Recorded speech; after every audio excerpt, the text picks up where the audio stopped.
Hello scorpions, welcome to my channel spiritual Hindi tarot. आज हम आपके लिए न्यू मून रीडिंग करेंगे। न्यू मून है 15th ऑफ जून को। हम रीडिंग कर रहे हैं 12th ऑफ जून से लेकर तो 18th ऑफ जून तक का टाइम कैसा रहेगा।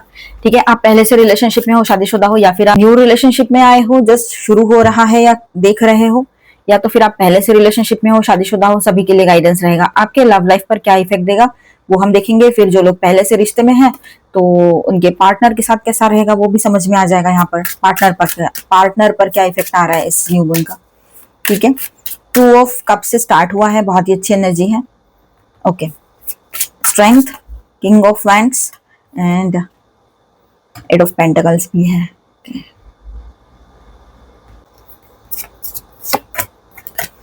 मून का कार्ड भी आ गया यहाँ पर।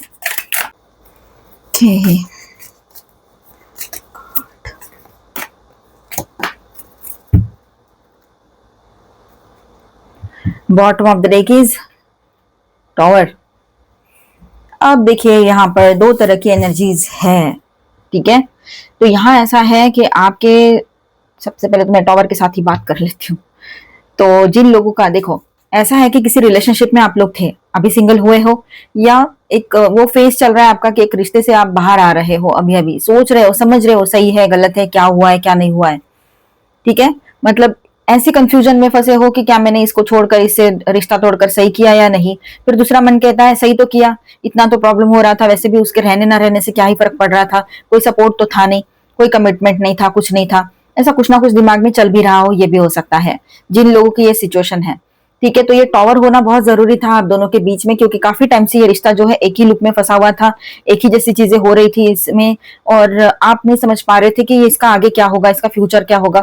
इसमें से कुछ आउटकम ही नहीं निकल रहा था, आपको समझ ही नहीं आ रहा था कि मैं किस तरह से सब कुछ हैंडल करूं तो सब कुछ मतलब बैलेंस हो जाए, या कुछ सिक्योरिटी मिले इस रिलेशनशिप में, स्टेबिलिटी आए। पर ऐसा कुछ भी नहीं था, और आपके पर्सन जो है वो आपको ही ब्लेम कर रहे हैं, बात बात पे आपको ही सब कुछ कह रहे हैं, आप समझ ही नहीं पा रहे हो ये क्या हो रहा है, क्यों हो रहा है।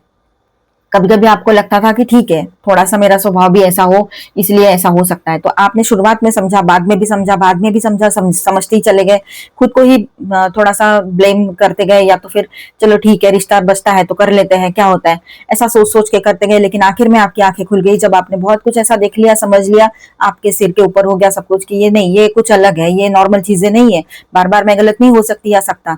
इसकी जुबान और इसका दिमाग क्या कहता है, जुबान क्या बोल रही है, उसको कुछ समझ में नहीं आ रहा है। और ये सारी बातें सुनने के लिए और ये मेंटल टॉर्चर के लिए मैं यहाँ नहीं हूँ।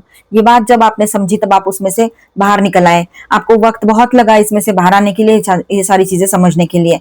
ऐसे जो लोग हैं जो सेपरेशन में चल रहे हैं या पूरी तरीके से ब्रेकअप कर चुके हैं, तो उनके लिए यहाँ पर ये टॉवर जो है बिल्कुल सही हुआ है आपके साथ। अगर हाल ही में ऐसा हुआ है तो आपने बिल्कुल सही किया है अगर टॉवर किया है, और अपने ही किसी वहम से आप बाहर आ गए हो। ये रिश्ता यानी एक वहम बन गया था आपके लिए। अब न्यू रिलेशनशिप की तरफ आप आगे बढ़ रहे हो। यहाँ पर आपके बीच में, यहाँ पर आप लोगों के बीच में टॉवर होकर भी काफी टाइम हो चुका है, किसी के लिए तो किसी के लिए हाल ही में हुआ हो। तो यहाँ पर ऐसा है कि जो भी रेसिड्यूज बचे थे पिछले रिलेशनशिप के, है ना, जो भी रेसिड्यूज बचे थे पास्ट के रिलेशनशिप में, तो वो भी अब निकल जाएंगे ऑन दिस न्यू मून। पूरा क्लीन क्लियर हो जाएगा आपका माइंड। ये बात यहाँ पर है, बस आप अपने ऊपर कंट्रोल रखें, ज्यादा सोचे नहीं, ज्यादा ओवर थिंकिंग में नहीं जाए, और जो अभी प्रेजेंट में है उस पर फोकस करें तो वो आपके लिए बेहतर रहेगा। ठीक है, सबके लिए बात ऐसी है कि आप भी किसी ना किसी वहम से बाहर आ जाओगे। और जो लोग पहले से रिलेशनशिप में है उनके पर्सन की बात करें तो वो टॉवर में से गुजरेंगे। उनके लाइफ में एक बहुत बड़ा टॉवर आप ही के वजह से आया है। वो ऐसे कि आपने ही उनको बोल दिया है, आपने ही उनको जगह दिखा दी है कि ये तेरी जगह है, देख ले, ये तेरा आईना है, देख ले। इस तरह से कुछ ना कुछ हुआ है, पर वो बड़े लेवल पे हुआ है अभी आप दोनों के बीच में, या होने जा रहा है ऑन दिस न्यू मून। ये भी बात हो सकती है किसी के लिए, बहुत सारे लोगों के लिए पहले हो चुकी है ये बात, या हाल ही में अभी रिसेंटली हुआ है, रिसेंट पास्ट में। ठीक है, तो किसी के लिए ये आने वाले टाइम में होगा अगर ऐसी सिचुएशन है तो। अदरवाइज अच्छी सिचुएशन है तो टॉवर क्यों लगेगा, है ना। तो जहां पर भी ऐसी कोई इशू है, थर्ड पार्टी इशू है, ऑनलाइन ऑफलाइन, या कमिटमेंट इशू रहा है, या झूठ बोलना मतलब लॉयल्टी का इशू रहा है, तो वहां पर ये बात रहेगी। या कुछ भी बोल देना, ईगो इशू, तो वहां पर आप इस भ्रम से खुद को बाहर निकालोगे, और उसके बाद में अपने पर्सन को जो बोलोगे वो उसकी जो मीठी मीठी बातें रहेगी। क्योंकि हमेशा आपके पर्सन ने यही किया है, पहले दुख देना, तकलीफ देना, बाद में मरहम लगाना, और उसके बाद में फिर से वही साइकिल रिपीट करना। ऐसा नहीं कि सुधर जाए एक बार दो बार करके। ठीक है, तो यहाँ ऐसा है, जो लोग रिश्ते में, उनके लिए बात कर रही हूँ मैं अभी थोड़ी देर पहले से जो बात कर रही हूँ, तो या शादीशुदा हो, तो यहाँ ऐसा है कि आपके पार्टनर जो है वो कहीं ना कहीं पर उनको समझ में आ गया है कि उनकी मीठी बातों में अभी आप आने वाले नहीं हो। उसने आपको बहुत ही शुगर कोटेड मैसेजेस किए, बहुत अच्छी अच्छी बातें की आपसे, ठीक है। तो आपने ये कहा या ऐसा समझाया आपने कि अब बस बहुत हो गया, ये मीठी बातों में मैं तो नहीं आऊंगी आऊंगा, ऐसे कि ये तो इसका हमेशा का है। अब पहले आपको बहुत अच्छा भी लग जाता था, लेकिन अब नहीं। अब पढ़कर अच्छी बातें पढ़कर किसको अच्छा नहीं लगेगा, अच्छा तो लगता है, लेकिन आप अभी समझ गए हो ये अच्छी बातें हैं, सिर्फ बातें, खोखली बातें, इसके पीछे कुछ नहीं है। इसके पीछे सिर्फ एक ही बात हो सकती है कि कोई और इसको इतना झेल नहीं सकता है जितना आपने बर्दाश्त किया है उसको, इसलिए भी आपके पीछे आ रहे हो या आपसे बात कर रहे हो, ऐसे आपको लग सकता है। कहीं पर ये बात रहेगी, देखिएगा जिसके लिए है वो अपने साथ रेजोनेट करे, और जिनके लिए ये सब सिचुएशन नहीं है वो जाने दे, इसको छोड़ दे, ठीक है। जनरल रीडिंग है, एज गाइडलाइन लीजिएगा। पर्सनल रीडिंग करवाना है तो आप डिस्क्रिप्शन में ईमेल आईडी दिया है, वहां पर ईमेल आईडी के थ्रू ही पर्सनल रीडिंग्स होते हैं। और दूसरी बात ऐसी है कि पेमेंट का मैं वही बता दूंगी, पर्सनल रीडिंग्स पेड होते हैं। चलो आगे बढ़ते हैं। यहाँ पर जो भी स्प्रेड आया है ना, इस हिसाब से बात किया जाए तो 12 जून से लेकर तो 18 जून तक का टाइम जो रहेगा, न्यू मून एनर्जी स्कॉर्पियो आपके लव लाइफ में काफी एक्टिव और ट्रांसफॉर्मेटिव लग रही है। यहाँ पर रिसीव हुई है तो रिलेशनशिप स्ट्रेंथनिंग, ऑनेस्ट कम्युनिकेशन और नए इमोशनल बिगनिंग्स की एनर्जी बहुत स्ट्रांग है यहाँ पर, ठीक है। बहुत स्ट्रांग लग रही है, क्योंकि देखिए कार्ड्स ही वैसे आए हैं। एस, दो एसेस की एनर्जी है यहाँ पर, जजमेंट कार्ड भी है, 2 ऑफ कप्स भी है, तो बहुत ही अच्छी एनर्जी है, ठीक है। तो ट्रांसफॉर्मेटिव लग रही है एनर्जी। जो स्कॉर्पियंस पहले से रिलेशनशिप में है या मैरिज में है तो उनसे बात करते हैं, मतलब उनके लिए बात करते हैं। और 2 of cup, strength and 4 of wands and judgement card के साथ हम बात करेंगे यहाँ पर। तो ऐसा रहेगा यहाँ पर पार्टनर्स के बीच, मतलब आप दोनों के बीच में इमोशनल बॉन्डिंग बहुत स्ट्रांग हो सकती है, बढ़ सकती है, पहले से रिश्ते में हो, ठीक है। ये बात रहेगी यहाँ पर, इमोशनल बॉन्डिंग बहुत स्ट्रांग एंड डीप फील करोगे आप लोग, गहराई से। अगर रिसेंट मिसअंडरस्टैंडिंग्स या ईगो क्लैशेस रहे हैं आपके बीच में, तो उन्हें मैच्योर तरीके से हैंडल करने का मौका भी मिलेगा आपको भी और उनको भी, ठीक है, जिसके वजह से हुआ हो। 4 ऑफ वैंड्स की भी एनर्जी है, तो कमिटमेंट और स्टेबिलिटी का कार्ड है ये, इसीलिए रिलेशनशिप को नेक्स्ट लेवल पर ले जाने का फैमिली डिस्कशन या फ्यूचर प्लानिंग की बात हो सकती है। अगर आपका रिश्ता मतलब शादी नहीं हुआ है और रिलेशनशिप में हो काफी टाइम से, तो फैमिली डिस्कशंस नेक्स्ट लेवल पर ले जाना, मतलब शादी की बातें आगे बढ़ना, ये सारी बातें हो सकती है। शादी में तब्दील हो सकता है ये रिश्ता, ये बात भी यहाँ पर नजर आ रही है। जजमेंट दिखाता है कि किसी इंपॉर्टेंट इशू पर फाइनल डिसीजन या क्लैरिटी आ सकती है, ठीक है। मतलब कुछ इंपॉर्टेंट है जिस पर आपने बात करनी है अभी, जैसे शादी की बात हो या कुछ और बातें हो जो आपके बीच में इश्यूज क्रिएट हो रहे हो, जिसके वजह से वहां पर एक आपको यहाँ पर क्लैरिटी मिल सकती है, ठीक है, फाइनल क्लैरिटी, या फिर आप डिसीजन ले पाओ, ये रहेगा। मतलब क्लैरिटी आएगी तभी तो डिसीजन ले पाओगे, उस पर आप फाइनल डिसीजन ले सकते हो। यहाँ पर क्लैरिटी आएगी उतनी कि आप डिसीजन ले पाओ, ठीक है। 8 of pentacles and night of pentacles की भी एनर्जी जो यहाँ पर है, तो विद दिस 2 कार्ड्स यहाँ पर ऐसा रहेगा कि दोनों पार्टनर्स रिलेशनशिप पर प्रैक्टिकल एफर्ट्स करने की कोशिश करेंगे, ये दिखाई दे रहा है। कोशिश करेंगे कि रिश्ता ठीक हो जाए, मतलब है ना। स्लो बट स्टेडी प्रोग्रेस दिखती है यहाँ पर, इंस्टेंट मिराकल्स नहीं, लेकिन लॉन्ग टर्म स्टेबिलिटी बन सकती है। या रिसेंटली लव रिलेशनशिप स्टार्ट हुआ है उनका, तो उनके लिए बात करें, S of wands, 8 of wands and king of wands के साथ बात करते हैं। तो विद दिस 3 कार्ड्स ऐसा रहेगा कि अट्रैक्शन और पैशन बहुत स्ट्रांग रहेगा आप दोनों के बीच में। मैसेजेस, कॉल्स एंड मीटिंग्स अचानक बढ़ सकती है। रिलेशनशिप जल्दी डेवलप होने की संभावनाएं भी दिख रही है यहाँ पर। किंग ऑफ वैंड्स कॉन्फिडेंट और इनिशिएटिव लेने वाली एनर्जी है। कोई एक पर्सन, एक तो आप या फिर वो जो पर्सन है, जो न्यू पर्सन, ठीक है, उनके तरफ से इनिशिएट किया जाएगा, ये हो सकता है। कोई एक पर्सन पहले स्टेप ले, ये बात है, ठीक है। आप दोनों में से कोई एक पर्सन रिलेशनशिप को आगे बढ़ाने की कोशिश करेगा या करेगी, ये बात यहाँ पर रहेगी। पास्ट लवर या एक्स एनर्जी यहाँ पर दिखाई दे रही है विद द 6 ऑफ कप्स। तो यहाँ पॉसिबिलिटी बन रही है कि 6 of cups, the moon and the swords and S of swords के साथ के विद दिस 3 कार्ड्स, कि यहाँ पर है ना 6 ऑफ कप्स जो है एक्स या पास्ट मेमोरीज की एनर्जी भी लाता है, मतलब पास्ट की चीजें याद आएगी आपको, मिसिंग एनर्जी रहेगी, ठीक है। द मून बताता है कि कुछ कंफ्यूजन, डाउट्स या हिडन इमोशंस अभी भी सरफेस पर आ सकते हैं, पास्ट को लेकर कुछ रहा है तो। लेकिन एस ऑफ सॉर्ड्स क्लैरिटी और ट्रुथ का कार्ड है, स्पिरिट में सच सामने आना, क्लियर कॉन्वर्सेशन होना, ये सब कुछ दिखाता है। और लॉजिकली सिचुएशन को लॉजिकली देखने का मौका मिल सकता है आप लोगों को। ज्यादा इमोशनल ना होते हुए प्रैक्टिकली देखो क्या सही है आपके लिए, वही आगे बढ़ना है। तो न्यू मून में थीम फॉर ऑल स्कॉर्पियंस कैसी रहेगी, तो यहाँ पर इमोशनल कनेक्शन डीपन होता चला जाएगा, मतलब गहराता चला जाएगा। ठीक है, रिलेशनशिप में कमिटमेंट और स्टेबिलिटी की बातें होगी। फास्ट कम्युनिकेशन और पैशनेट एनर्जी दिखाई दे रही है यहाँ पर। पास्ट इमोशंस को हील करके क्लैरिटी पाना, लॉन्ग टर्म फ्यूचर के बारे में प्रैक्टिकल डिसीजंस लेना, ये सब कुछ यहाँ पर दिखाई दे रहा है। ओवरऑल ऐसा रहेगा कि न्यू मून स्कॉर्पियो के लिए लव लाइफ में पॉजिटिव लग रहा है। एग्जिस्टिंग रिलेशनशिप में बॉन्डिंग और कमिटमेंट बढ़ सकती है। अब जो लोग इस रिलेशनशिप में है या फिर अब इस रिश्ते से, जैसे मैंने शुरुआत में कहा था, इस टॉवर के साथ बहुत सारे लोग जो है सेपरेशन में चले गए हैं, एक ब्रेकअप सिचुएशन आप फेस कर रहे हो या ब्रेकअप हो चुका है आपका, पहले सिंगल हो आप, मतलब अभी सेपरेशन में हो पर सिंगल ही तो हो। तो यहाँ ऐसा है कि कोई पास्ट के पर्सन जिनको आपने फ्रेंड जोन करके रखा था, ऐसे पर्सन से आपकी बातें आगे बढ़ सकती है।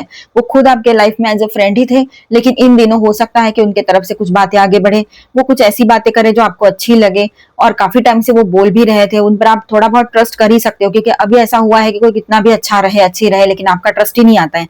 इतने मतलब इस पहले के रिलेशनशिप ने आपको जैसे शेक करके रख दिया है, बिल्कुल ऐसे कि आपका विश्वास ही हिला दिया, आप किसी पर विश्वास ही नहीं कर पा रहे हो। ये पर्सन अच्छे हैं पर आप फिर भी थोड़ा बहुत ट्रस्ट कर पा रहे हो उस पर, उसकी बातों पर। ऐसे आपको लग रहा है कि कोई ये पास्ट का पर्सन है या पास्ट की पर्सन है जिसके साथ आपकी लव रिलेशनशिप, यहाँ से लव स्टोरी स्टार्ट हो सकती है, लव रिलेशनशिप में ये रिश्ता तब्दील हो सकता है। ओवरऑल ये न्यू मून जो है, सभी स्कॉर्पियंस के लिए बात बता रही हूँ फिर से कि ये जो न्यू मून है ये आपके लिए क्लैरिटी लेकर आ रहा है। किस पर विश्वास करे, किस पर ना करे, ये क्लियर आपको हो जाएगा ऑन दिस न्यू मून। इसका इफेक्ट आपके पर्सन पर ऐसा रहेगा कि वो जो है, जो पहले से रिलेशनशिप में है, तो बहुत ज्यादा लविंग एंड इमोशनल एनर्जी में आ जाएंगे। आपके पर्सन को उनकी गलती का एहसास इतने गहराई से हो जाएगा कि उसको लगेगा अब सब खो दिया है मैंने, और वो भी आपको ब्लेम कर करके कितना करेंगे, आखिर में उसको रियलाइज होगा कि उसी के करने का फल उसको मिला है। तो ये बात यहाँ रहेगी। बहुत सारे लोग जो सिंगल है या फिर रिलेशनशिप में है, तो आपकी शादी की बातें आगे बढ़ेगी। शादी हो, कोर्ट में जाकर शादी करो आप, अभी तो मुहूर्त तो रहेंगे नहीं, तो ये बात भी यहाँ पर है, या शादी फिक्स हो जाए। ठीक है, और कहीं पर ये आपने कर्मा साइकिल एंड कर चुके हो अपने लाइफ में किसी के साथ, इसलिए भी ये बात है कि आपके लाइफ में किसी नए पर्सन की एंट्री हो रही है। जो लोग पहले से रिलेशनशिप में है, कोई टॉवर जैसी सिचुएशन इतनी बड़ी भी नहीं हुई है, तो आपका रियूनियन भी यहाँ पर दिख रहा है। आपके पर्सन और आप दोनों के बीच में इमोशनल बॉन्डिंग डीप होता चला जाएगा, जैसे मैंने अभी बताया आपको। ठीक है, तो सारी चीजें अच्छी हो रही है।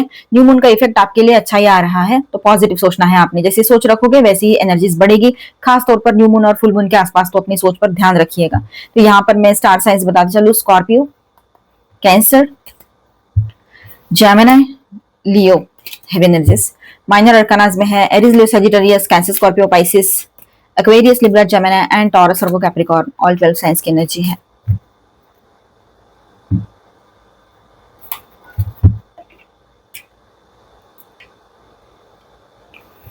चलो यहाँ पर हम देखेंगे अभी ओरेकल गाइडेंस देखते हैं। Angel please guide.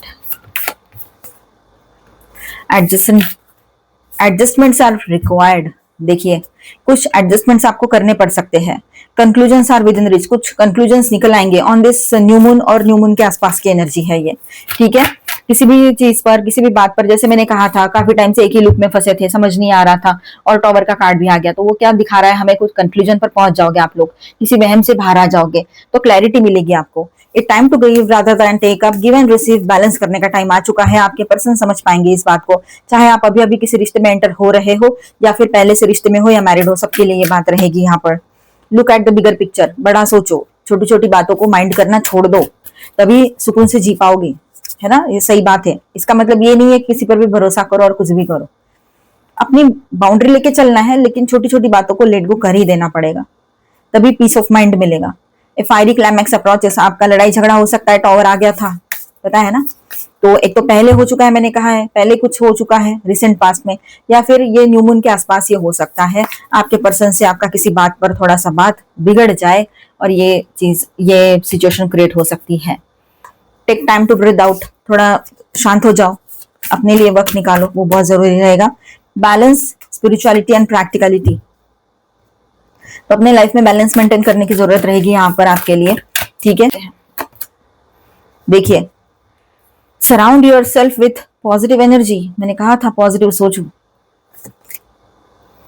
Autumn release the old and reset, पुरानी चीजों को रिलीज कर दो और एक नई शुरुआत की तरफ आगे बढ़ो आप लोग, ठीक है। रीसेट वाला टाइम रहेगा, ट्रांसफॉर्मेशन वाला टाइम रहेगा ये आपके लिए। और पॉजिटिव सोचो, पॉजिटिव एनर्जीज में रहो, वो बेहतर रहेगा, क्योंकि जिस एनर्जी में रहोगे वही आपकी तरफ अट्रैक्ट होगी, ठीक है। चलो, the gatherer, sorcerer, the child. चलो बात करते हैं इन 3 कार्ड्स के साथ। कर्स, अपर वर्ल्ड।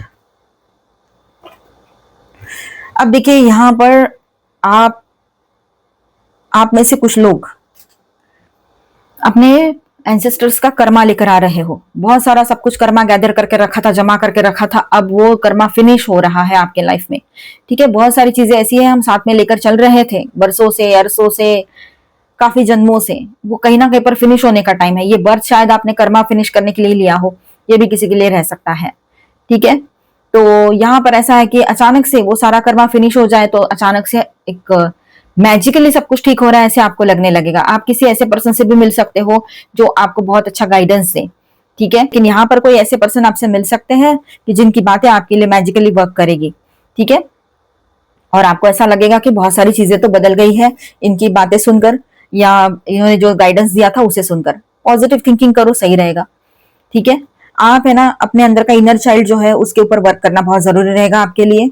वो इनर चाइल्ड मतलब इनर चाइल्ड इशू, यानी बचपन में कुछ इश्यूज हुए थे जो कभी बाहर आए ही नहीं, हम बड़े हो गए लेकिन वो इशू वैसे ही रह गया बचपन में।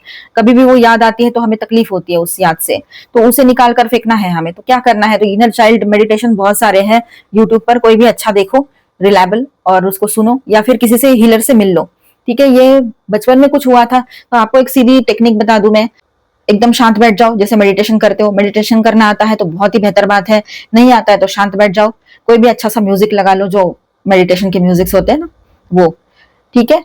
फिर उसके बाद में धीरे धीरे उस वो जगह पर चले जाओ जब आप बचपन में कहीं थे और आपको तकलीफ हुई थी, किसी ने तकलीफ दिया था आपको, और वो वुंड जो है, वो जख्म जो है अंदर ही अंदर वैसी रह गई, इमोशनल वुंड, ठीक है। तो उस पर वर्क करो और वहां पर खुद का छोटा वर्जन देखो, मतलब आपके बचपन के आप को देखो और अपने आप को माफ करो वहां पर, कि मैं तुम्हें माफ करता हूं। अगर खुद की गलती है तो खुद को माफ करो, और किसी और की गलती है तो अपने आप को, अपने बचपन के वर्जन को समझाओ कि नहीं नहीं ठीक है, कुछ नहीं होता, सब ठीक है, सब ठीक है। तब तुझे किसी ने नहीं समझा, मैं समझती हूँ तुझे, मैं समझता हूँ तुझे, ऐसा बोल के वो मेडिटेशन में ही खुद के गले लगाओ और खुद को पैम्पर करो कि सब ठीक है। और ऐसा करके क्या होता है, वो इशू से हम लोग बाहर आ जाते हैं, क्योंकि हम तो बड़े हो गए हैं, वो तो बचपन का रूप है हमारा जो अभी भी तकलीफ दिल के अंदर लेके बैठा है, ठीक है। तो उस बचपन के रूप को, उस बचपन की वो एनर्जी को, उसको भी हील करना पड़ता है। तो ये मैंने एक छोटी सी ट्रिक बताई, और बड़ी मेडिटेशन में भी यही रहेगा, लेकिन आप देखो आपको सही लगे जैसा। एक तो मेडिटेशन देख सुन के कर लो, वो सही रहेगा, बेस्ट रहेगा। अगर ये मैंने अभी बताया ऐसा आपको अगर करना आ सकता है, अगर आप मेडिटेशन में बैठते हो तो ये भी कर लो। तो ये बहुत जरूरी होता है पास्ट के वुंड्स को क्लियर करना, खासतौर पर बचपन के वुंड्स को। ये जो कर्स का क्या कहेंगे हम, मतलब एक कोई कर्स चलता आ रहा था, हो सकता है कोई एंसेस्ट्रल पैटर्न हो, कोई लव लाइफ में पैटर्न बन गया हो कि एक के बाद एक रिलेशनशिप में इश्यूज आ रहे हैं, पता नहीं रीजन कुछ समझ में नहीं आ रहा है, पर बात बिगड़ती चली जाती है और वो रिश्ता वही खत्म हो जाता है, आगे बढ़ता ही नहीं है। चाहे जितना भी अच्छा हो, आप अच्छे हो, वो अच्छे हो, लेकिन फिर भी ये इश्यूज हो रहे हैं। तो यहाँ पर देखिए पुराने इमोशनल पैटर्न्स जो बार बार रिपीट हो रहे हैं, वो भी एक कर्स जैसा ही लगता है यहाँ पर, है ना। कार्मिक लेसन्स जो अभी तक प्रॉपरली हील नहीं हुए हैं, इसलिए वो कर्स जैसा हमें लग रहा है ना। और toxic relationship cycles, fear of abandonment, trust issues या सेल्फ सैबोटेज वाली एनर्जी भी दिख रही है यहाँ पर। तो जहां पर आपको लग रहा है कि ये रिश्ते में रहना नहीं है, पर फिर कहाँ जाए, क्या करे, तो वो एक टॉक्सिक साइकिल बन गया है आपके लिए। तो ये सब जो है पास्ट लवर या पास्ट रिलेशनशिप की एनर्जी को छोड़ने में डिफिकल्टी होना, अगर ब्रेकअप हो भी रखा है, पास्ट की एनर्जी को छोड़ नहीं पा रहे हो, तो यहाँ पर ऐसा है। लव कंटेक्स्ट में बात करें तो ये कार्ड कह रहा है कि स्कॉर्पियो या आपके पार्टनर किसी पुरानी इमोशनल कंडीशनिंग को कैरी कर रहे हैं। मैंने कहा ना, पुराना सब आपको डिलीट करना पड़ेगा, और इमोशनल एनर्जेटिक एनर्जी लेवल से भी, ठीक है। और हो सकता है जो रिलेशनशिप को अफेक्ट कर रहा है अभी फिलहाल में, ये बात है। तो ये कभी पास से चलता आ रहा है और ये चीजें आप रिलीज नहीं कर पा रहे हो, आप उसको पकड़ के बैठे हो, कुछ चीजों को मन में पकड़ के बैठे हो, उसको रिलीज करने का टाइम है ये। ऑन दिस न्यू मून आपको ये सब कुछ रिलीज करना पड़ेगा, ठीक है। ये कार्ड है ना स्पिरिचुअल गाइडेंस के लिए, यहाँ पर है हायर विजडम और डिवाइन पर्सपेक्टिव का कार्ड है ये। तो इसका मैसेज ऐसा रहेगा, तो इसके लिए ऐसा रहेगा कि देखिए, सिचुएशन को सिर्फ इमोशन से नहीं, हायर अंडरस्टैंडिंग से देखो आप, ठीक है। यूनिवर्स या स्पिरिट आपको सॉल्यूशन और क्लैरिटी देने की कोशिश कर रहे हैं। जो कार्मिक पैटर्न, जैसे ये कर्स का कार्ड है, चल रहा है, उसे ब्रेक करने के लिए मौका आ रहा है, ठीक है। मतलब ये दो कार्ड जो है एक साथ आने का मतलब ही ये है कि जो पैटर्न चल रहा है आपके लाइफ में, कर्मा पैटर्न, कार्मिक पैटर्न, उसको ब्रेक करने के लिए ही आने वाला टाइम आ रहा है ये न्यू मून का, ठीक है। इंट्यूशन और साइंस पर ध्यान दीजिएगा, बेनिफिशियल रहेगा आपके लिए। यूनिवर्सल साइंस जो मिलेंगे आपको, समझ में नहीं आता है, जैसे कि बटरफ्लाइज दिखे या फेदर्स दिखे, नंबर्स दिखे आपको रिपीट में, या फिर कोई ऐसा सॉन्ग आप सुन लो जिसके लिरिक्स आपके साथ मैच हो जाए, ऐसा कुछ ना कुछ होते रहता है जो साइंस रहते हैं, ठीक है। दोनों कार्ड्स की बात करें हम यहाँ पर, तो यही बात हो रही है यहाँ कि पुराने इमोशनल वुंड्स या रिपीटेटिव रिलेशनशिप साइकिल्स को पहचानो। ये रिपीट हो रहा है मेरे साथ ये साइकिल, सेम रिलेशनशिप पहले भी हो रखा है, उसमें भी ऐसे इसी तरह से ब्रेकअप हुआ, मिलता जुलता बहुत सारा रहा है। तो समझना है आप लोगों ने इन चीजों को, और हायर गाइडेंस और अवेयरनेस के थ्रू उनसे बाहर निकलने का समय आ चुका है, ठीक है। और देखिए इंटरेस्टिंगली यहाँ पर हमारे जो हमने टैरो रीडिंग किया था उसमें भी जजमेंट मून और 6 of cups, S of swords की एनर्जी आई थी, है ना। तो जो एग्जैक्टली पास्ट इश्यूज को क्लैरिटी और अवेकनिंग की थीम को सपोर्ट करते हैं, सही है ना बात। तो ऐसे ही एनर्जीज कनेक्टेड रहती है, ये बात यहाँ पर है। इसीलिए आपको एक बात बताना चाहूंगी मैं यहाँ पर कि इस रीडिंग में मुझे कोई स्ट्रॉन्ग इंडिकेशन एक्चुअल कर्स का तो नहीं दिखता है, बट ज्यादा पॉसिबिलिटी है कि ओल्ड इमोशनल बैगेज, कार्मिक लेसन या रिपीटेड रिलेशनशिप पैटर्न को रिप्रेजेंट कर रहा हो, जो अभी हील होने के प्रोसेस में रहेगा। सब कुछ ऐसे यहाँ पर नजर आ रहा है। बहुत सारी चीजें ऐसी होती है कि वो कर्स जैसी हमारे साथ चलती रहती है, जैसे कोई श्राप बन गया है, एक के बाद एक रिलेशनशिप में वही चीजें, लव ही नहीं है हमारे लाइफ में, ऐसा हम बोलते हैं फिर। तो कुछ चीजें हमने संभाल के रखी है, जैसे समझो पास्ट के रिलेशनशिप में कुछ हुआ, तकलीफ हुई, हम डर गए, हमने फिर से वही डर अपने मन में रख दिया, कुछ सालों बाद, कुछ महीनों बाद नए रिलेशनशिप में गए, वहां पर वो डर तो मन में वैसा ही था, बाकी सब तो ठीक था, लेकिन दर्द और डर दोनों चीजें वैसी ही थी, हमने उसको रिलीज ही नहीं किया है। तो फिर से वही एनर्जी आपकी तरफ अट्रैक्ट हो रही है और वही चीजें रिपीट हो रही है। इसीलिए अगर किसी पर्सन से आपका ब्रेकअप हुआ था या हुआ है अभी अभी, तो पहले तो उसकी एनर्जी को क्लियर करो कि ठीक है, पूरी एनर्जी को क्लियर करो। पहले कैसे करना है, राइट डाउन करो जो भी आपको लगता है, और सच सही गलत ये सारी चीजें देखो। जहां खुद को माफ करना है खुद को माफ कर दो, उसको माफ करना है उसको माफ कर दो, पेपर पे, बात तो कर नहीं रहे हो, ठीक है। और वो कागज फाड़ कर फेंक दो, और उसके बाद में कुछ चीजें ऐसी है कि ऑटोमेटिकली ठीक होती नजर आएगी आपको। तो पुराने वुंड्स को रिलीज करना है, वो डर जो है ना, अरे इस पर भरोसा किया था ऐसा हुआ था, अब न्यू पर्सन आए हो उस पर भरोसा कैसे करो, फिर से वैसा हुआ, तो ये सब में से खुद को बाहर लेकर आना है। आई होप आपको रीडिंग अच्छा लगा होगा, आपके साथ रेजोनेट भी किया होगा। तो please do subscribe, like and share this video. Bye, stay blessed, thank you for watching.